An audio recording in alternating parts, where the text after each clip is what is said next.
ம். இந்த கோலத்துக்கு எவ்வளோ நேரம் டைம் எடுத்துச்சு? நைட்லேருந்து என் பொண்ணு போட்ட கோலம் இது. ம். கோலம் பிடிச்சிருக்குதா பாருங்க. எப்போ தெரியுதா? இப்போ தெரியுது.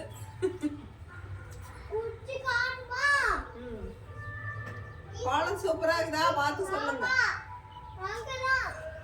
நான் போட்ட கோலத்தை பாரு.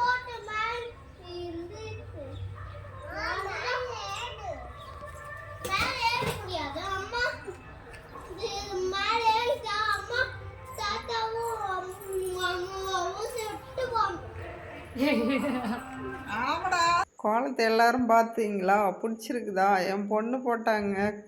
கருநாளுக்கு அடுத்த நாள் வந்து இங்கே ஜல்லிக்கட்டு, விநாயகருக்கு பொங்கல், எல்லா விசேஷமும் கருநாளுக்கு அடுத்த நாள் தாங்க. இன்றைக்கி வந்து இப்போ கோலம் போட்டி வச்சாங்க. அதனால் என் பொண்ணு கோலம் போட்டு அதுக்கு ப்ரைஸ் கொடுத்தாங்க. இந்த கோலம் என் பொண்ணு போட்டது. இது வந்து நான் போட்ட கோலம். எப்படி இருக்குதுன்னு பார்த்து சொல்லுங்கள். அதுக்கு வந்துட்டு ப்ரைஸ் வந்து ப்ரைஸ் என் பொண்ணுக்கு கொடுத்தாங்க. அந்த ப்ரைஸ் என்னன்னு பார்க்கலாங்க வாங்க.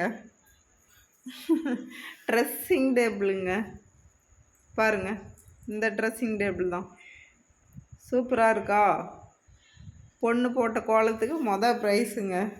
எல்லா ஊர்லேயும் நோம்பி 4 நாள் தாங்க. ஆனால் எங்கள் ஊரில் மட்டும்தான் 5 நாள். ஆனால் சூப்பராக இருக்குங்க. 5ஆவது நாளில் எருதாட்டம்.